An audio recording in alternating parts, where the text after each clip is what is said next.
So we're going to start with the first question being for Leighton and Miki. Maybe Leighton, you can start first, but I know both of you have evaluated and worked with different LMSs in your career. Can you describe what indicates for a company, the indicators or flags that a company would have to say, now's the time we need an LMS, we have to dig in and invest? Wow. All right. That's a great question. And I guess, there's always this universal answer. It depends, right? However, if we take things step back a little bit, we have to think about business goals and objectives when it comes to the LMS, just as with any technology that you're implementing for your business, is understanding what the goals are, understanding the strategy of the business, and then tying the technology with the actual goals of the business, right? As well as the processes and the people that go along with it. It doesn't live in a vacuum. Now, once we get past that and we understand what our audiences are, what our goals are, then we start to think about some of those requirements to tie it back to some of those objectives, right? For example, if we know we're trying to gain market traction, maybe from a marketing perspective, or brand awareness, right? We're looking to find ways to scale. For example, we want to reach a wider audience.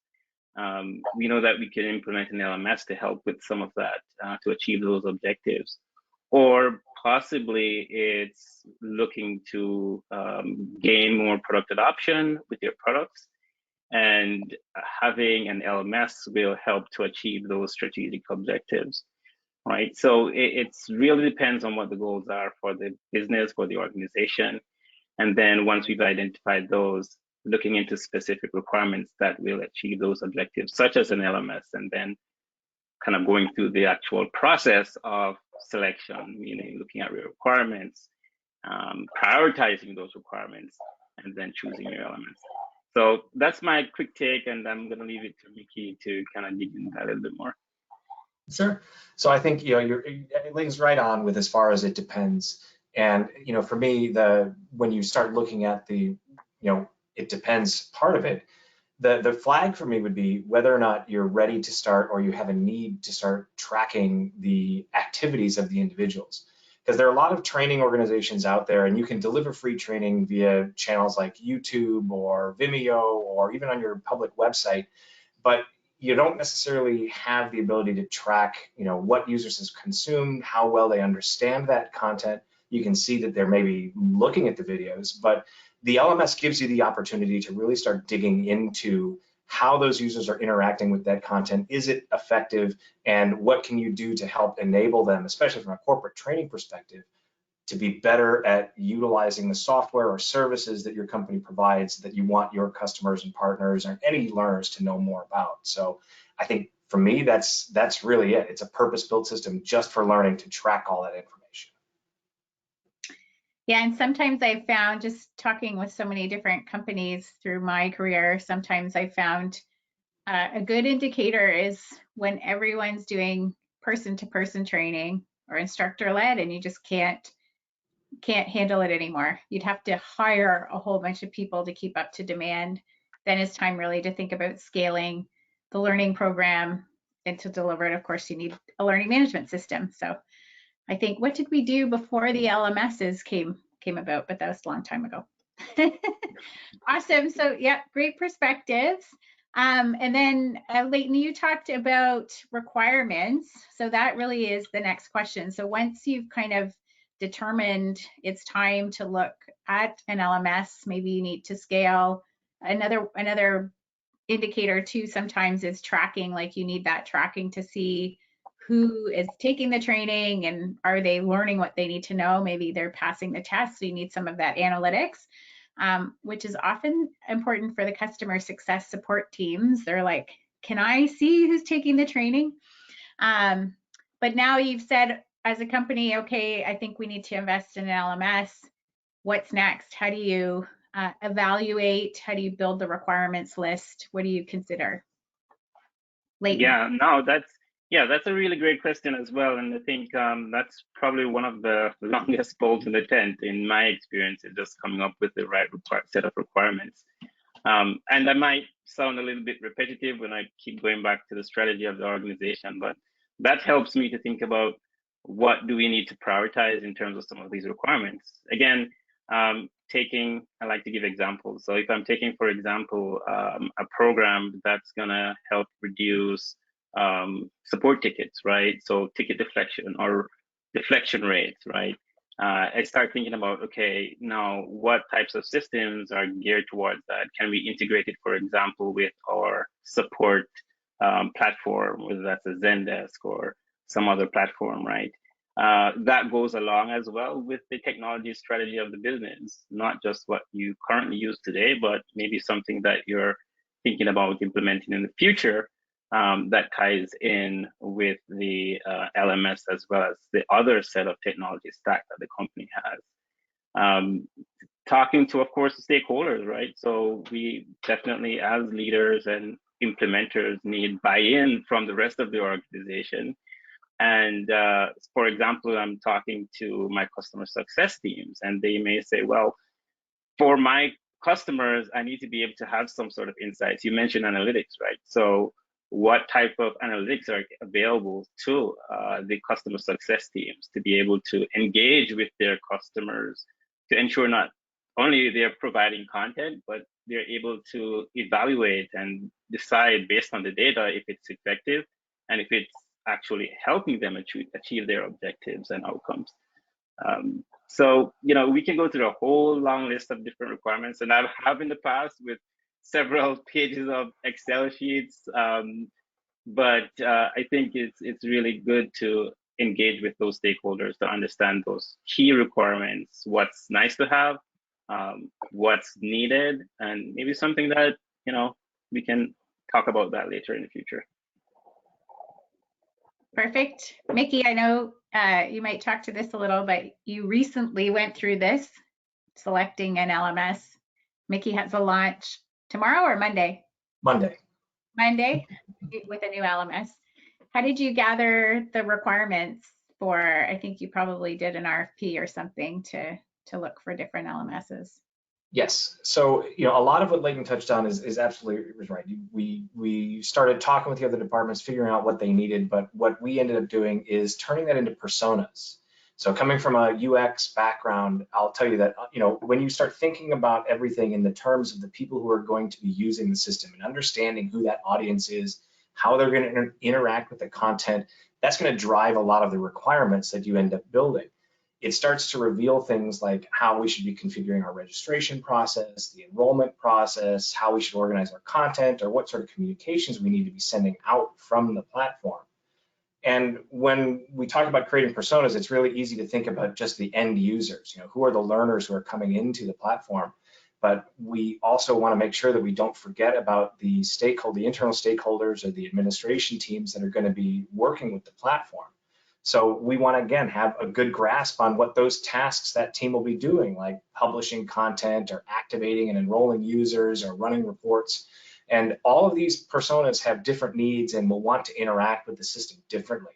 So understanding who these people are and how they're going to interact, allows us to focus on what features and functionality in the LMS that are going to be most important to us. And when we understand that, it helps us to better focus those conversations when we're having those initial meetings with vendors, because every LMS has different capabilities, but if you can really kind of narrow it down to, well, the admins need to be able to do this every day, and the learners, we want them to do that every day, then it makes those conversations easier, as opposed to just listening to the canned presentations that sometimes you'll get from account managers.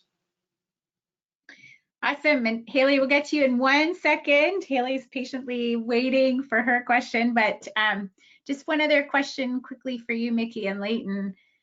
Just in thinking about requirements, typically I've seen one department in particular might say, hey, we need to scale our learning. Maybe it is being driven by, the customer learning team, if you're big enough to have one, or the customer success team, because those are the teams that are kind of drowning in the requirements to do the training.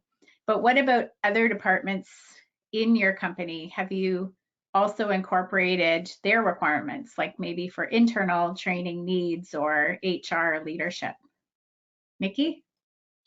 So yeah, I'll go back to my comment about the personas. So when we create those personas, we're also creating, again, thinking about from the learner's perspective, the external users versus the internal users.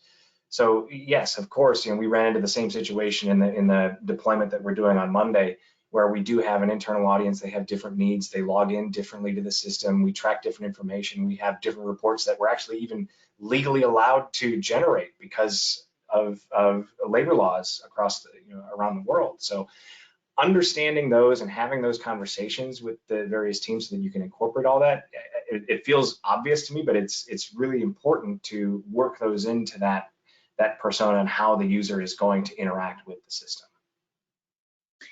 Awesome. And Leighton, have you had success? Sometimes I see within a single company, there's 2 LMSs, maybe one for internal needs and one for external needs.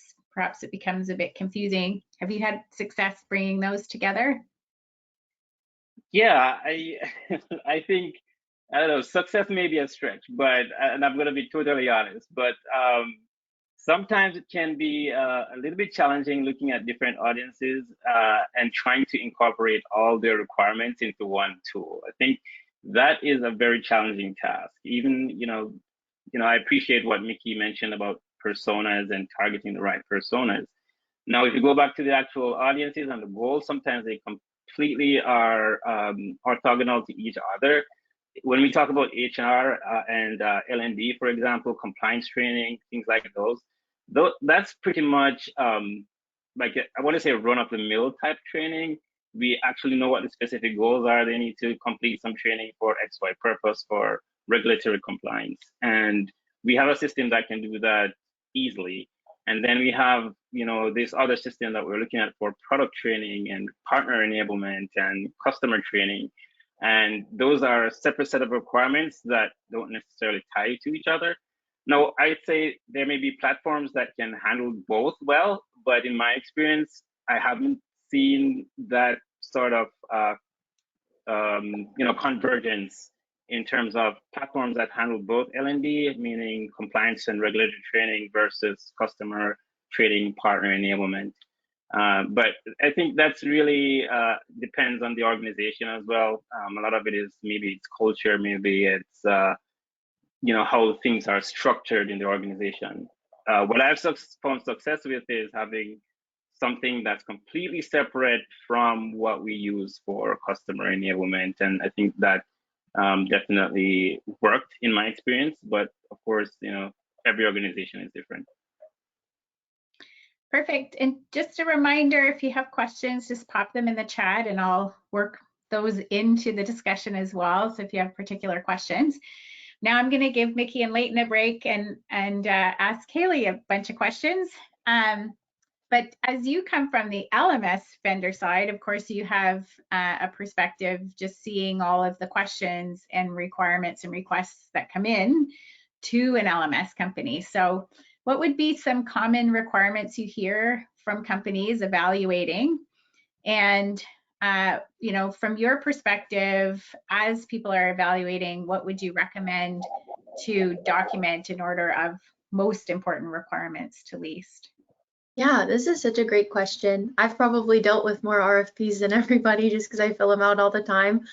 I want to double click on some things that Miki and Leighton said, which are kind of focusing and narrowing and really knowing what's required versus what's nice to have. Sometimes companies will send in, I call it the kitchen sink RFP, where it's just every single feature you could ever want in an LMS. They might be prioritized with like nice to have and must have, but no system in our space is going to perfectly check all of those boxes. So the better job that you can do on the front end, kind of prioritizing different audiences and prioritizing different strategies that you're going to be using, that helps you find the vendor that best fits the things that are truly most important to you versus looking for someone who can do everything perfectly, because you probably won't find it. As far as the actual features, the things that I see come up the most frequently are going to be things around tracking and analytics, kind of like Miki was saying. That's the bridge to an LMS, is now I get all this data, how can I use it? So that's in-app analytics, as well as like, can I push it to my BI tool or my CRM or all these other systems that I'm using? The LMS's job is to connect that. We're seeing a lot of requirements around personalization of that experience. So kind of circling back to those user stories and personas and what should I experience as the end learner. And hand in hand with that is browsing and discoverability tools. So companies are tending to be a little bit more balanced between very prescriptive, I need you to do X, Y, Z as part of onboarding, and providing an easier browsing experience for me to kind of explore on my own, learn what I want to, and use that data for additional lead generation. So there's a good, healthy balance of those tools coming into play there. And then beyond that, it kind of depends on what your strategy is. If you're going to have a very ILT focused strategy, you're going to probably have more requirements for integrations, waitlisting, those types of features. If it's going to be primarily self-paced training, you might be looking for additional options as far as like creating your own assessments or AI tools like LearnExperts for faster content development, since that takes so much longer to produce, or things like that. So kind of high level, but it really does depend on what your strategy is, and the better you know that, the better your vendors can answer those questions effectively. Are you seeing requests? I just came off a workshop where there was a bit of a discussion about LMS, and the questions were around integrations with other tools like knowledge base, other knowledge type or knowledge delivery type tools. Are you seeing more and more of those requests? Yeah, absolutely. I think that we're seeing the tech stack for the customer experience widen in general, and then the uptick in customer education offerings as part of that. So we are seeing lots of requests to integrate learning to the federated search experience that they've put together, or the community tool, or the knowledge base. And then it's also pushing that data to whatever systems the teams are using to understand the customer experience. So pushing it to Pendo or Gainsight, or again, your ticketing systems. It's really just connectivity across all fronts, so that as an end user, everything's in one place for me, or at least it feels like it is, and it's easy to navigate these various different kind of resources of information. And then as an employee of the organization, it's really easy for me to share that data, find that data, and put it in the right context to understand the actual impact of that training. So is it increasing product adoption? Do I behave differently in the product after I've taken a certain course? Things like that. Awesome. Do you know, Haley, of any checklists or resources people could find to help them build out? Leighton, you talked about the Excel, multi-layered Excel spreadsheet. That's how I've always just documented the requirements, asking a lot of questions. But are there any resources out there that people could take advantage of where maybe there's a template of where to start? Yeah, I did a quick Google search on my own. It seems that all of the LMS vendors have really nailed their search engine optimization for this one. So you can find one from pretty much any of us. I know we have one, so I can send it to you to include in maybe a follow-up email after, just to give everyone a starting point. I would look at those, of course, as lists provided by your vendor. So it's kind of a short list of key features in a couple of areas. It'll be very abbreviated, so that you can kind of expand and grow from there into more of your strategy and making it your own. But there are certainly a number of different tools to get started. And if you're connected with anyone else in the community, sometimes folks are willing to share, in my experience as well. Perfect. Okay, good. Good to know. Google search, you'll find it all. So moving to a different topic that's related but important, budget. So Haley, of course, you would have lots of conversations with people looking for an LMS on budget requirements. So maybe, ahead of talking to an LMS company after you have your list of requirements, what kind of considerations should people make based on the requirements around budget? It's a super fair question. I can't speak for every pricing model in the industry, but generally speaking, there are a couple different tiers of systems that you can look at. So if you know that you have a smaller budget, there are systems that are going to be more kind of in focus for that price range versus if you have endless money to spend and the team's really invested in this, then there are of course systems that cater more to that as well. Core features like building a course, publishing it, those are things you're going to find everywhere. So on your requirements list, if you do have some budget considerations that you're looking to make before speaking to a vendor, I would do your best to research where are those features available. Is it kind of this higher sandbox, this lower sandbox of systems, price-wise? And then the first question most people are going to ask you is how many users you anticipate using the system each month. You don't have to have that perfectly figured out. If you're doing this for the first time, it's a hard number to get to, but that is one of the questions that most systems are going to ask you when it comes to pricing. And I know just from my experience on budget, like typically there's a platform fee and then a learner fee. Sometimes that's combined together. And then usually LMSs will have some kind of tiered approach based on the platform fee typically will stay the same unless you want to buy additional modules. But then per learner fee that will increase the cost over those tiers. Yeah, so be upfront about asking, you know, do any of these extra features cost more or things like that. The teams you're working with the vendor should be happy to provide that information to you. Just ask the question. So don't be scared of us. We'll happily answer it for you if you need to know. Yeah, and then budget considerations. I mean, of course, I've seen anywhere from, and Haley, you don't have to speak to this because I know you're an LMS vendor, but I've seen anywhere from $15,000 up to $75,000. And of course, if you're a huge company, you have lots of learners, so that's going to increase. But there's so many LMS choices out there that you can certainly find one that fits the budget that you will get. And the second piece of budget, which maybe I have a question coming on that too, is just to think about additional needs. And I see I do have a question about that, so I'm not going to answer that myself. I am going to wait. So next question is for Leighton. What successful business cases have you made? So when you think about budget, of course, you know, hopefully you have support from the organization that it's the right time to look for and implement an LMS.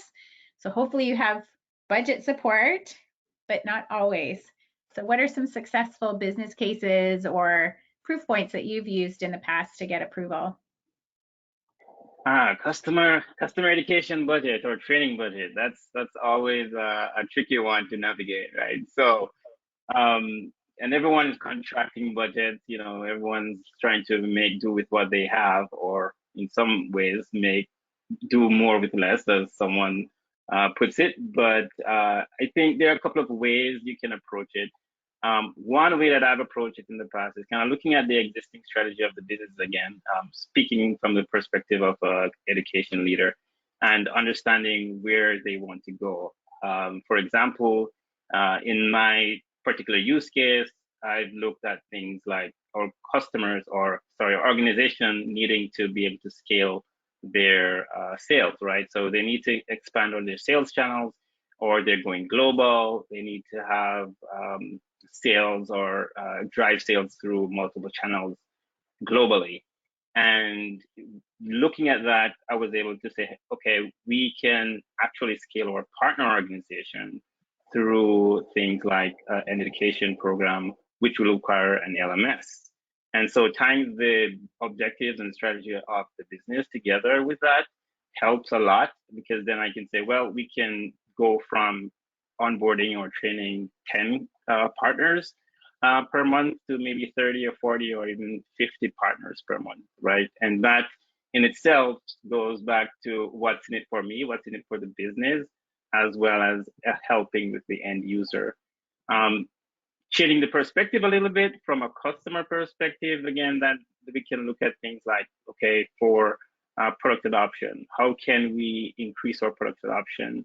And using the LMS, we can come up with figures, we can kind of extrapolate to say, hey, if we have customers that are onboarded successfully with the LMS, this can help 50% or more in terms of our onboarding. So they're getting to use the products faster or more effectively, and that then leads to further expansions and renewals.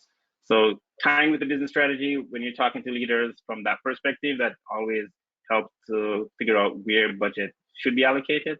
Because of course, training budget is not the first thing that comes to mind when it comes to budgeting. Metrics. You can always win if you can say, I can show exactly how people are learning and the impact it's going to make on the business. So absolutely. Yeah, all great suggestions there.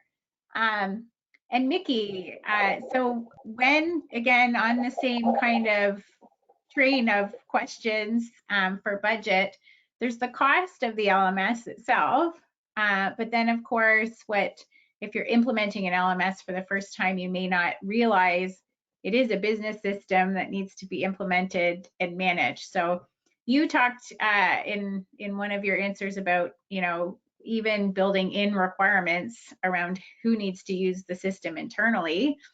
But what other costs or headcount needs, which would be a cost to the business, should people consider when they're thinking about an LMS?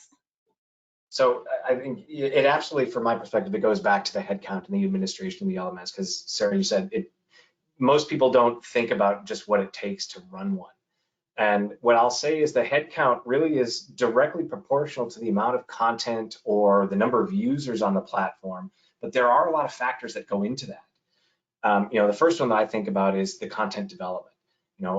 Most organizations, if you're making the switch from ILT to self-paced training, you have to have that content development group that understands how to build that self-paced training. And along those same lines, if you're a small organization, you might have those content developers, give them administrative access to the LMS and have them publishing their own materials. But in some instances, the content developers just want to develop their courses. They don't want to manage new platform, or it's too much. You have such a large catalog that it's really not fair to ask those content developers to manage all of that. So you really do need to have that dedicated resource who specializes in the LMS and the administration, the publishing process, the QC of what you're deploying. And these people are also important to make sure that your catalog structure stays organized and clean. And I'm not just talking about the external facing catalog that your users will use, but the internal facing catalog, because that has an impact on how you run reports or how your administrative teams might look for content that needs to be updated or identify what needs to be, what needs new versions or what needs to be retired. So understanding that aspect of it is really important from a content perspective. Now, the next part, I mentioned was considering how many learners you have. It's a guarantee that no matter how technically savvy your audience is, a fair percentage of them will have questions or will need some sort of support. And your LMS administrators are obviously going to be the most knowledgeable people on the platform. And even if you're integrated with a customer support organization who takes and triages those initial requests, you're still going to get tapped for those questions for the new and novel support cases that come through that you may not have written a knowledge base article for, or the support agents haven't seen previously. And then, lastly, which is near and dear to my heart, is the learner experience. You absolutely have to have someone, whether they be on your marketing team or dedicated to your L&D organization, that is constantly looking at reviewing how your users are interacting with the system, looking at the search data, analyzing completion rates and scores for knowledge checks and exams, and diving into the survey data that you should be collecting. And just because your platform worked well when you launched doesn't mean it should or can stay the same for years on end. Your content evolves, web technologies evolve, even the capabilities of the platform that you're using will evolve. And you need to have someone who is dedicated to make sure that you have a pulse on what's current from a UX standpoint, and more importantly, from a learner expectation standpoint, so that you can execute that. And you need the staff on hand to deliver and actually do the execution, whether that be with your vendor, and there's costs associated with having your vendor provide you professional services, or being able to do it yourself. So circling back to the original question, no, there's really no magic number I could give anyone, because as we keep saying over and over, it really depends. And because the people in your organization can wear multiple hats, especially when you're starting out. But when you think about what it takes to run a learning management system, those are the high-level roles that I would consider and factor in when I'm considering what budget, at least from a headcount perspective, I might have to ask for. Awesome. Okay, all great points there on additional things you need to think about. So I have seen companies, of course, they're like, I evaluated, picked, we have an LMS, now what? Okay, now you need all the content and the people to manage it. So it's good to know these things up front. So there's a couple questions that have come in from the audience, which tie to some of the budget discussion. So I'll ask them now before we go on to the next topics.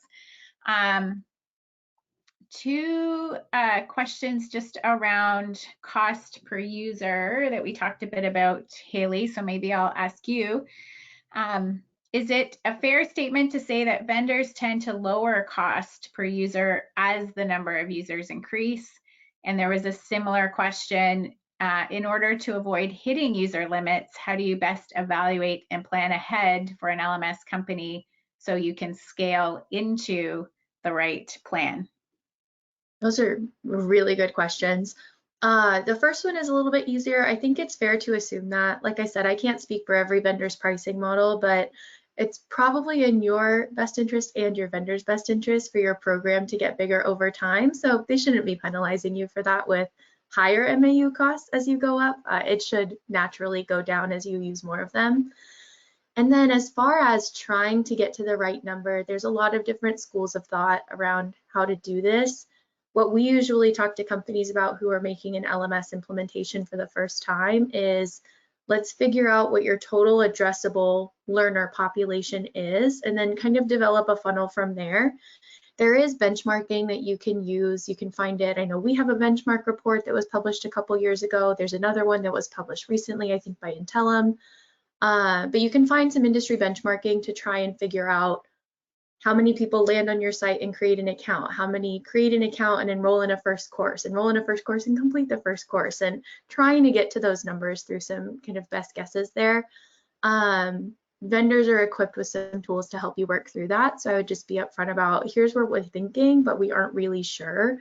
And we'll do our best to help you. But at least for our team, our goal is always to get you enough users so that you don't have to go back to finance 6 months in and say, hey, didn't buy enough, need more money, because no one wants to be in that position. But we also don't want you to overshoot by so much that you don't meet that number. So we're trying to get you to a best fit as well. Awesome. Great answer. Thanks.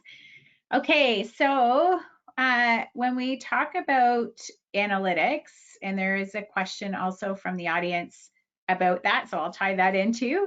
But analytics is one of the key reasons why I think people turn to a learning management system, because the second you go to self-paced training, it's really hard to know the behavior of the learner, different than instructional ed training where you can see it.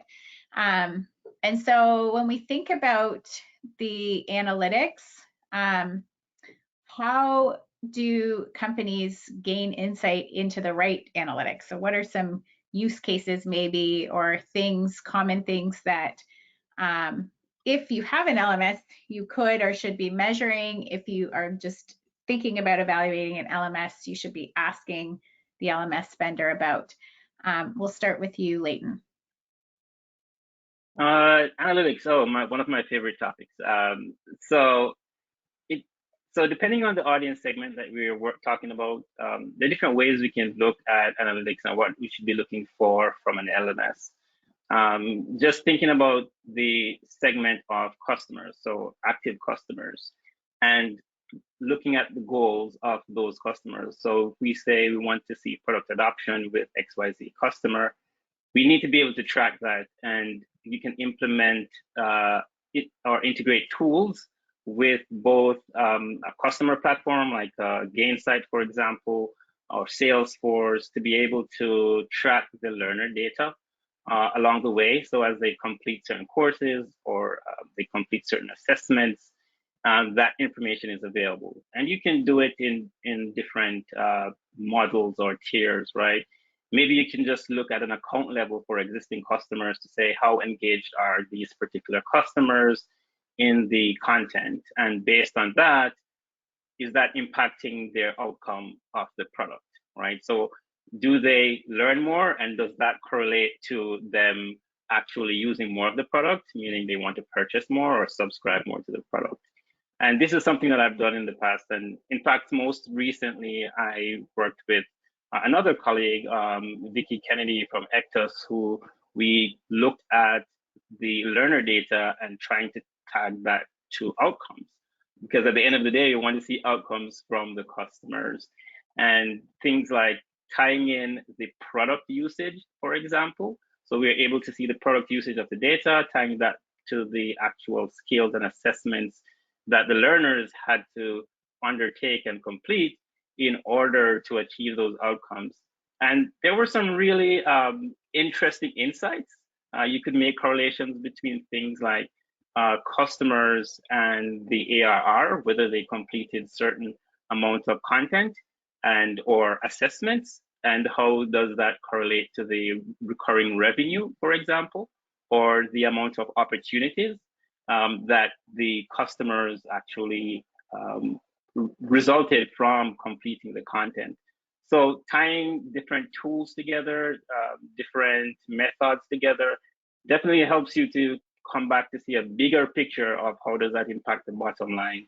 And maybe some things like attribution models may be more complete, where you're not just looking at the customer data or learner data, but also things for marketing, for community, and all the different touch points that the customer has, and seeing how does that impact or how the organization can assign budgets to different parts of the business to achieve their outcomes as well.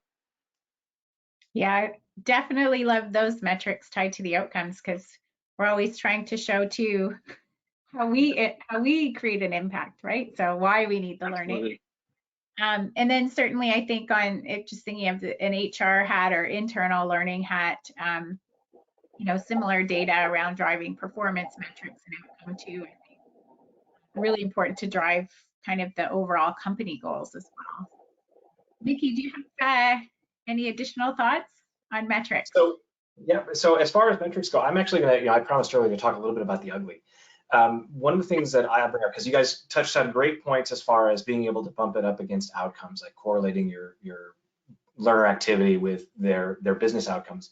But one of the other ways that I like to look at the LMS is, are we, the data that we can get from the LMS, and not just the LMS, but the data that we can get, is it allowing us to apply our resources internally the right way from a content development standpoint? It's real easy for like product marketing or R&D teams, if you're doing end user product training, for example, to come in and say, hey, we've got this new product, it's going to be the greatest thing ever, everybody's going to want it, you need to do all this training for it and get it out there, and only to find out that the learners aren't interested at all in taking that training. So one of the things that I point out from an analytics standpoint, as Haley was talking about earlier, being able to integrate your LMS with a federated search or an insight engine or something like that, because LMSs don't, at least none of the ones that I've seen, really do a really great job of giving you search data like you'd get out of Google or something like a Coveo, that show you what users are searching for, how far down the page are they clicking, are there relevant terms that you may not be using right.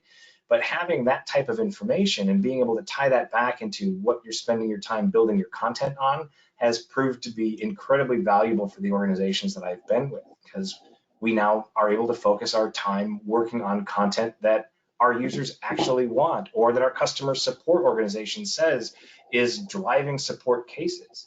So when you can make those correlations, then it helps you be a little bit more streamlined and efficient internally. Data brings clarity for sure. There was a question that's related. I don't know if either of you or Haley, if you've seen this, asking about an LRS, which I don't know what that is, but I'm hoping the three of you do, because you're more technical, or XAPI to get fine-tuned data. Do you have any experience with that? I can at least demystify the acronym. And LRS is a learning record tool. So it's kind of a next layer that goes beyond your LMS, beyond your other tools, and measures those XAPI interactions specifically. So it is very specific to that content type. I don't know, Miki, Leighton, if you've used XAPI or maybe explored a learning record store as owners of real programs versus just talking about it in theory, but.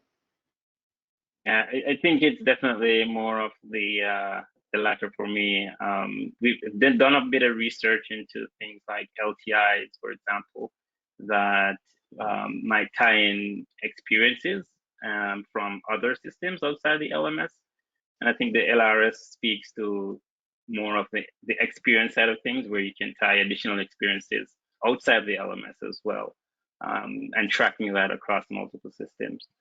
But again, that's more theory for me. So Miki, I hope you can take this away.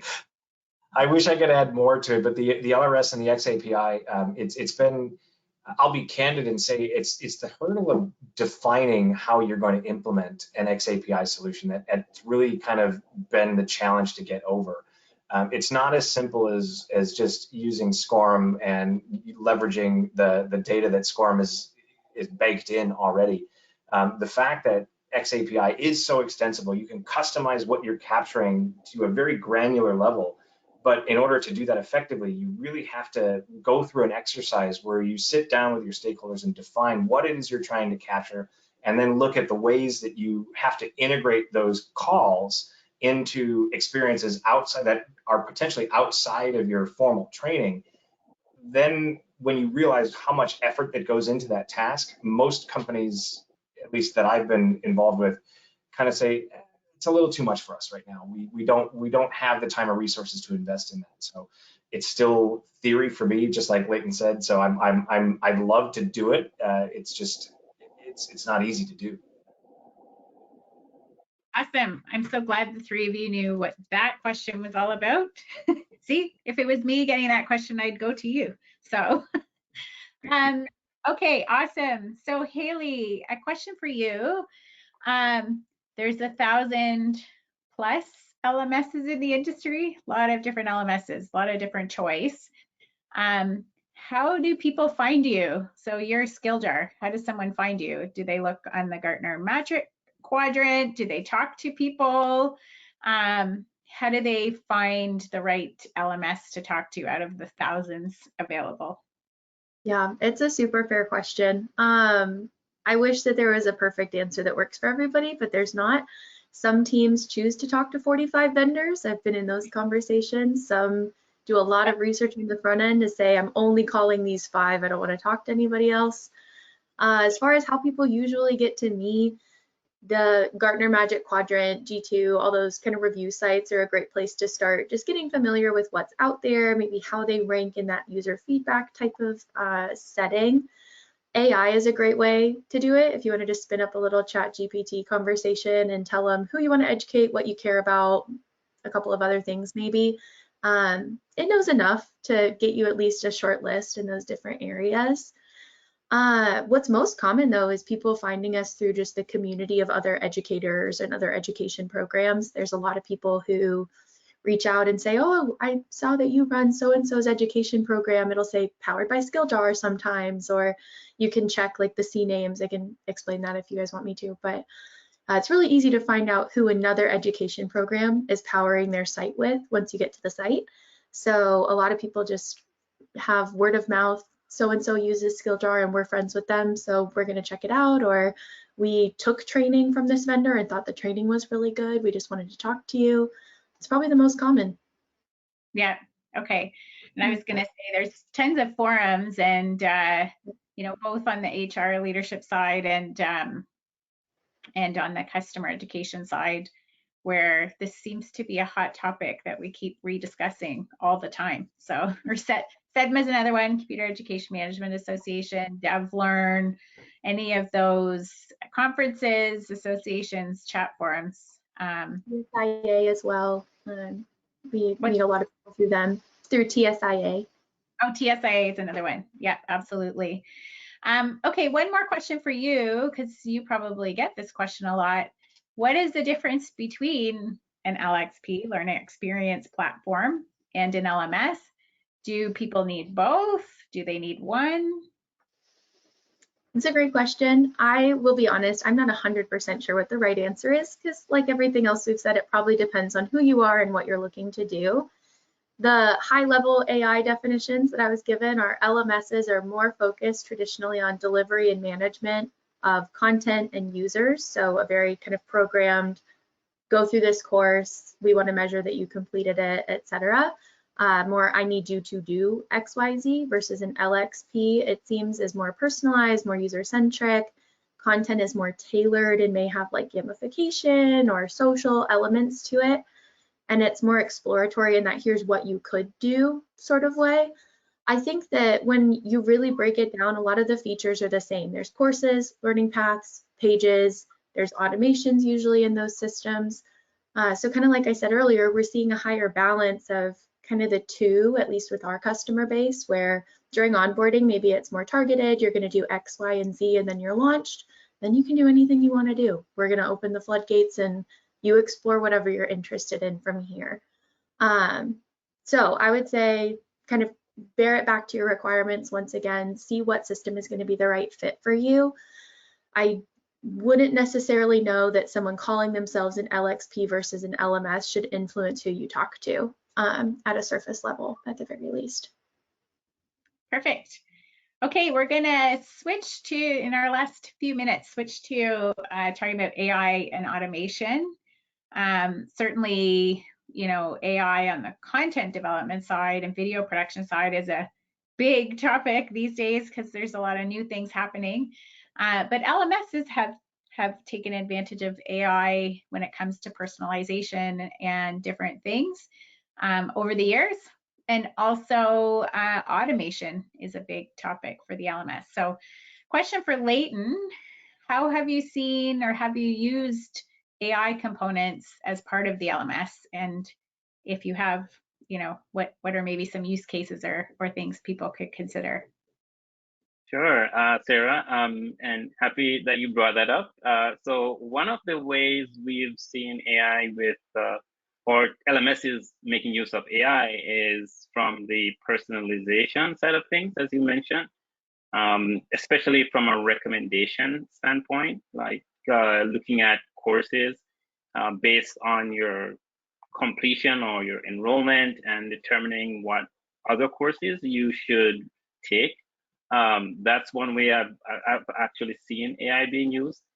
Now, when we say AI, we can go through a whole swath of different terminologies, right? So if we're just talking about, you know, recommendation systems using learning-based tools, that could be one.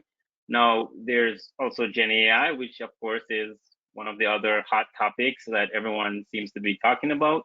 And for that, it's more on the content side again, as you've mentioned, you know, in using it to either generate content, to speed up the content creation process.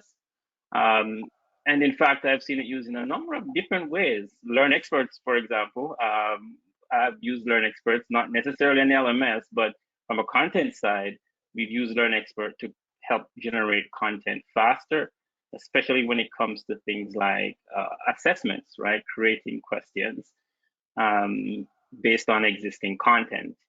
And where I see this being improved in the future is more along what Haley mentioned, more around personalization, allowing users to create their own content based on existing content in a platform, curate content based on things that they've already done and what's available in the platform, taking into consideration things like their role, for example, their experience.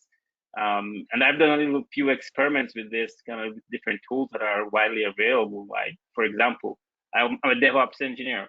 What do I need to be a level 3 DevOps engineer, or what do I need to go to that level? And looking at the existing content available, pull together a curriculum or a path to say, hey, these are the things that you need to enroll in to take, and in this order in order to achieve that outcome of being a DevOps engineer level 3. So that's where I see things probably going in terms of using AI from LMS standpoint. Yeah, that's a super cool example. Helping the learner help themselves. Absolutely. Instead of having to build those custom training paths as humans all the time, we can leverage AI. Haley, on your side, I've heard you talk about the automation components of an LMS. How is that different? Yeah, it's a super fair question. I think that we see AI and automation as kind of like art and science. So AI is great for speeding up creative processes, really in the development of content, and it can be great for things like recommendations as well. A lot of our customers are using automation for things like recommendations because it's more the scientific, like predictable approach. So I have a theory that if you do this and then this and then this is going to be my outcome.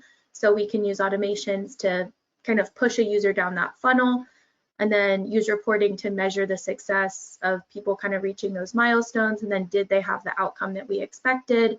If not, let's go back and change the prediction and try something different.